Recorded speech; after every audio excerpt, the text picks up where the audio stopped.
Seorang guru yang profesional harus mampu melakukan kolaborasi dengan sesama rekan sejawat dan pimpinannya, termasuk mampu melakukan coaching pada supervisi akademik guna terwujudnya proses pembelajaran yang dapat menuntun murid dengan segala kodrat yang dimilikinya. Dari 8 kompetensi guru terkait coaching, ICF International Coaching Federation hanya ada 3 kompetensi inti coaching yang penting dipahami, diterapkan, dan dilatih secara terus-menerus saat melakukan percakapan kepada teman sejawat di sekolah, yaitu yang pertama kehadiran penuh atau presensi, yang kedua mendengarkan aktif, dan yang ketiga mengajukan pertanyaan berbobot. Assalamualaikum warahmatullahi wabarakatuh. Salam dan bahagia Ibu dan Bapak guru hebat di seluruh wilayah Indonesia. Perkenalkan, saya Saiful Bahri, calon guru penggerak angkatan 10 tahun 2024 dari SMP Negeri 5 1 Atap Curug Bitung, Kabupaten Lebak, Provinsi Banten. Dan perkenalkan teman diskusi saya, Andi Lesmana, calon guru penggerak angkatan 10 tahun 2024 dari SMA Negeri 1 Cigemblong, Kabupaten Lebak, Provinsi Banten. Pada kesempatan ini, saya menyajikan sebuah tayangan video modul 2.3 coaching untuk supervisi akademik 2.3.A.5.2 unggah tugas ruang kolaborasi modul 2.3 sesi praktik. Saya Saiful Bahri dan rekan saya Andi Lesmana merupakan kelompok 4 dari ruang kolaborasi sesi praktik. Yang pertama, praktik coaching sesi 1. Bapak Andi Lesmana sebagai coach dan saya Saiful Bahri sebagai coachee. Permasalahan yang kami angkat adalah rekan Anda bercerita jika dia baru saja mendapatkan teguran dari kepala sekolah yang menerima laporan dari pengawas sekolah yang melakukan supervisi saat ia mengajar. Pengawas sekolah yang melakukan supervisi tampak keberatan ketika rekan Anda mengajar tanpa buku teks. Rekan Anda mengajar dengan memanfaatkan sumber-sumber belajar lainnya. Ketika diingatkan pengawas tersebut, rekan Anda menyampaikan jika ia tetap mengacu pada kurikulum walaupun tidak menggunakan buku teks. Pengawas tersebut tampaknya tersinggung dan memberikan laporan tentang hal itu kepada kepala sekolah. Bagaimana Anda menyikapinya?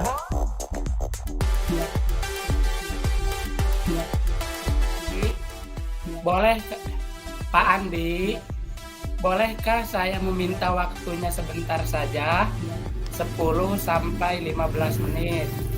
Saya mau bercerita tentang apa yang saya alami tadi ketika pelaksanaan supervisi pembelajaran oleh Bapak pengawas. Oh, mangga Pak Epul, boleh Pak Epul. Emang apa yang mau Epul kan tentang kejadian tadi, Pak? Begini Pak Andi, saya baru saja mendapatkan teguran dari Bapak Kepala Sekolah saya. Beliau menerima laporan dari Bapak pengawas sekolah yang melakukan supervisi saat saya mengajar. Pengawas sekolah yang melakukan supervisi tampak keberatan ketika saya mengajar tanpa buku teks.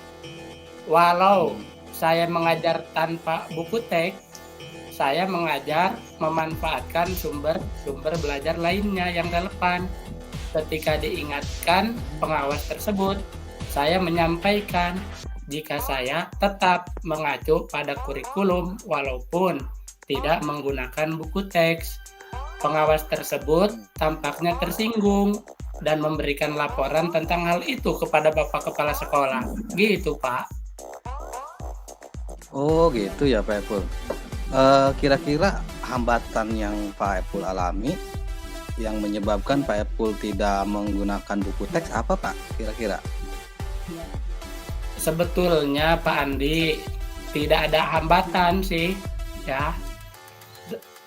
Saya sebetulnya sudah terbiasa Pak mengajar dengan tanpa buku teks gitu ya. Dan materi-materi yang ada di buku teks tersebut sebetulnya sudah saya kuasai Pak. Betul, sudah saya kuasai. Jadi tanpa buku teks pun sebetulnya sudah paham gitu Pak. Gitu Pak ya. Kemudian apa kelebihan yang dirasakan menurut Pak Epul ketika Pak Epul tidak menggunakan buku teks? Jadi kelebihan yang saya rasa gitu Pak Andi ya, ketika ngajar tanpa buku teks. Jadi simpel Pak Andi, tidak ribet gitu ya. Jadi simpel lah bagi saya mah gitu. Untuk apa namanya? Ngebuka-buka gitu ya, karena sudah terekam di memori gitu ya. Kemudian Iya betul. dalam menyampaikan materi tersebut gitu ya, saya lebih enjoy gitu ya. Karena sudah saya kuasai materi tersebut dan itu merupakan salah satu bentuk implementasi dari Merdeka Belajar menurut saya gitu Pak Andi. Oh gitu. Nah, kalau boleh tahu nih Pak Epul ya, kalau boleh saya tahu pada saat mengajar Pak Epul menggunakan sumber belajar apa kemarin tadi? Gini Pak ya, saya menggunakan sumber belajar dari internet Pak terkait materi pokok pembelajaran yang berlangsung tadi, seperti video pembelajaran di YouTube gitu ya, kemudian artikel sesuai materi yang disampaikan hari ini dari internet gitu Pak. Jadi udah sesuai lah menurut saya Pak gitu. Kemudian menurut Pak Epul ketika menggunakan buku teks apa itu dapat menghambat eksplorasi murid Pak? Kalau menurut saya menggunakan buku teks dalam mengajar tidak menghambat sih Pak, tidak menghambat eksplorasi belajar murid Pak. Kalau saya berpikir kembali gitu ya Pak, menggunakan buku teks tidak akan menghambat eksplorasi murid, bahkan bisa jadi memperkaya referensi murid Pak dalam mengeksplor materi pembelajarannya. Betul Pak, gitu. saya setuju. Betul Pak, saya setuju sekali dengan pendapat Pak Epul itu. Semua bisa kita jadikan sumber belajar kan Pak Epul ya. Jadi semakin banyak yang kita gunakan sumber belajarnya, maka semakin baik juga untuk membentuk murid dalam mengeksplor materi kan Pak Epul ya. Iya. Nah jadi sekarang rencana Pak Epul itu untuk menyelesaikan masalah ini bagaimana kira-kira Pak? Nah, jadi rencana saya Pak untuk dapat menyelesaikan masalah yang terjadi barusan itu ya Pak. Yang pertama, saya akan menghadap kepada Bapak Kepala Sekolah untuk menyampaikan permohonan maaf karena saya telah membuat kecewa Bapak Pengawas. Kalau memang memungkinkan, saya ingin bertemu langsung dengan Bapak Pengawas supaya masalah ini bisa selesai dan tidak menimbulkan salah paham yang berkepanjangan gitu Pak. Oh iya Pak. Kemudian ketika Pak Epul nanti ya tanpa pengawas, apa yang Pak Epul akan katakan atau yang akan disampaikan oleh Pak Epul kepada Pak Pengawas nanti? Nah, jika seandainya saya ada kesempatan bisa bertemu langsung dengan Bapak Pengawas yang baru saja tadi di pembelajaran saya bukan supervisi saya gitu ya. Jadi saya akan menyampaikan permohonan maaf yang sedalam-dalamnya dari sanubari saya Pak.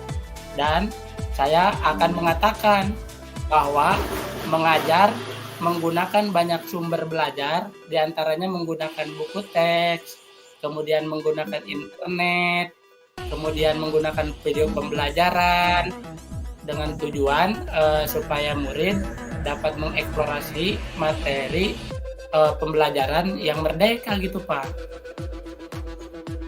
Nah, ini rencana Pak Ipul Pak ya. Mudah-mudahan rencana Pak Ipul ini berhasil ya Pak ya. Kemudian Amin.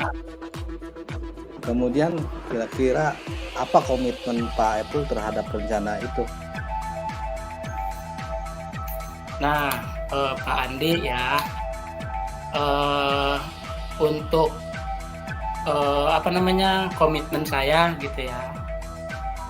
Saya akan berkomitmen untuk selalu membuat rencana pembelajaran yang menggunakan banyak sumber gitu ya.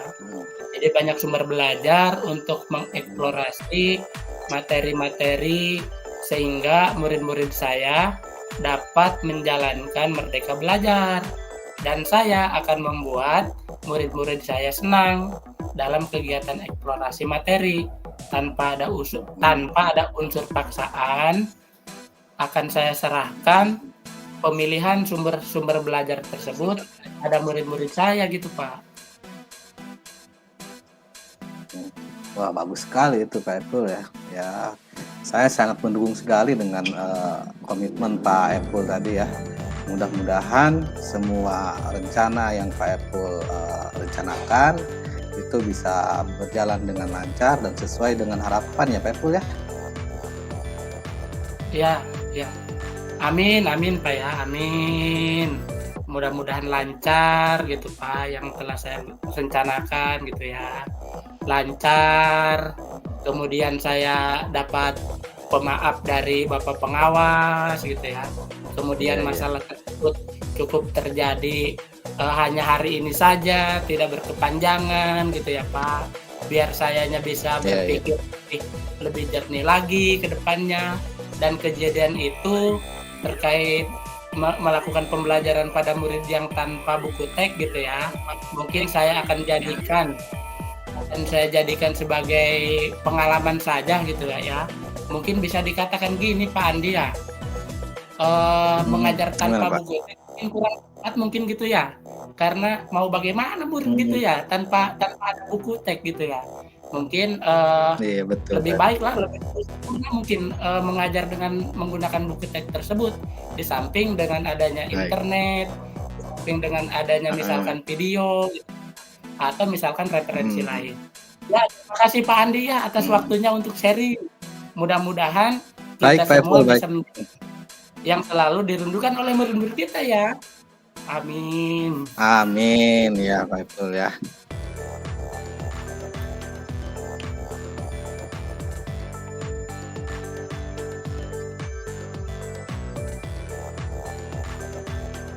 Selanjutnya, praktek coaching sesi 2. Saiful Bahri sebagai coach dan Andi Lesmana sebagai coachee. Masalah yang di-coaching adalah seorang guru sangat memahami jika seorang muridnya bernama Andi merupakan salah satu muridnya yang berbakat dalam berpidato bahasa Inggris. Ia mendorong Andi untuk mengikuti perlombaan pidato dalam bahasa Inggris tingkat kabupaten. Namun nampaknya Andi masih belum percaya diri. Bagaimanakah cara Andi dalam menanggapi hal ini? Baiklah Andi, mohon maaf Bapak mengganggu waktu kamu. Begini Andi, Bapak dengar Andi ditunjuk untuk mengikuti lomba pidato bahasa Inggris tingkat kabupaten. Tetapi Bapak lihat Andi kurang begitu semangat untuk mengikutinya. Kira-kira apa penyebabnya Andi? Jadi gini Pak, memang betul saya ditunjuk untuk mengikuti lomba pidato bahasa Inggris tingkat kabupaten kemarin Pak. Tapi gimana ya, saya itu merasa kurang percaya diri gitu Pak. Oh begitu, Andi masih belum percaya diri. Coba jelaskan, mengapa Andi kurang percaya diri untuk mengikuti lomba pidato bahasa Inggris di tingkat kabupaten? Iya Pak, saya kurang percaya diri. Jadi gini Pak, karena saya merasa kurang pantas aja gitu Pak untuk bisa mewakili sekolah. Karena saya pernah punya pengalaman Pak, dulu saya pernah mengikuti perlombaan seperti ini ya, pidato bahasa Inggris, tapi saya gagal waktu itu. Jadi gimana ya, saya malu kalau sampai saya gagal lagi Pak. Sekarang Bapak paham bagaimana perasaan Andi saat ditunjuk untuk mewakili sekolah lomba pidato bahasa Inggris. Kami menunjuk Andi karena Andi mempunyai potensi bagus dalam berbahasa Inggris. Menurut Andi, apa saja kemampuan kamu dalam pelajaran bahasa Inggris? Nah, jadi sebetulnya ini Pak, saya itu paling suka menghafal lagu-lagu yang berbahasa Inggris Pak. Kemudian saya juga senang untuk menonton film yang ada bahasa Inggrisnya. Kemudian saya mampu berkomunikasi aktif menggunakan bahasa Inggris dan saya mampu menyampaikan informasi dengan baik dalam bahasa Inggris juga Pak. Sebetulnya seperti itu Pak. Nah, tuh kan bagus. Kamu dalam berbahasa Inggris itu sudah lebih dari cukup loh untuk mengikuti perlombaan tersebut. Kira-kira apa rencana kamu agar kamu lebih percaya diri untuk bisa mengikuti perlombaan tersebut? Nah, kalau untuk rencana, saya berencana yang pertama saya akan menemui Pak Suhendi sebagai guru bahasa Inggris di sekolah kita ini Pak, untuk membantu saya dibuatkan teks bahasa Inggris yang bagus gitu Pak. Kemudian selanjutnya saya akan berlatih pidato.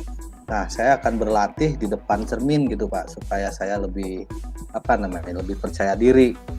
Kemudian saya juga akan mencoba untuk berpidato di depan guru bahasa Inggris, di depan Pak Suhendi, di depan teman-teman saya, agar saya lebih percaya diri dan mencoba menghilangkan rasa trauma saya atas kegagalan yang waktu saya ikut lomba bahasa Inggris tapi tidak berhasil itu Pak. Bagus sekali. Ternyata rencana kamu luar biasa dan Bapak yakin kamu mampu lebih dari pengalaman yang pernah kamu alami. Apakah kamu sekarang sudah merasa percaya diri untuk mengikuti lomba pidato bahasa Inggris di tingkat kabupaten, Andi? Nah, insya Allah Pak, saya mungkin lebih percaya diri sekarang setelah saya curhat dengan Bapak ya. Mudah-mudahan dalam lomba nanti saya bisa mendapatkan hasil yang terbaik. Terima kasih Bapak. Sama-sama Andi. Semoga dalam persiapan lomba berjalan dengan lancar dan nantinya kamu betul-betul siap untuk mengikuti lomba tersebut. Selanjutnya, adakah komitmen kamu terhadap lomba tersebut? Nah, kalau untuk komitmen sih Pak, mungkin saya akan dalam mempersiapkan lomba ini, saya akan sungguh-sungguh berlatih gitu Pak dengan Pak Suhendi, dan juga mungkin saya akan berlatih dengan guru bahasa Inggris di tempat les saya Pak. Mudah-mudahan ini bisa menjadi jalan ikhtiar saya untuk bisa menjadi yang terbaik dan bisa membawa nama sekolah dan keluarga Pak. Bapak sangat setuju sekali dengan komitmen kamu Andi. Mudah-mudahan kamu sukses dan bisa jadi juara. Amin. Amin. Terima kasih Bapak. Sama-sama Andi. Demikianlah tugas ruang kolaborasi modul 2.3 praktik kucing antara Andi Lesmana dengan Saiful Bahri. Jadilah guru yang selalu tergerak, bergerak, dan menggerakkan. Wassalamualaikum warahmatullahi wabarakatuh.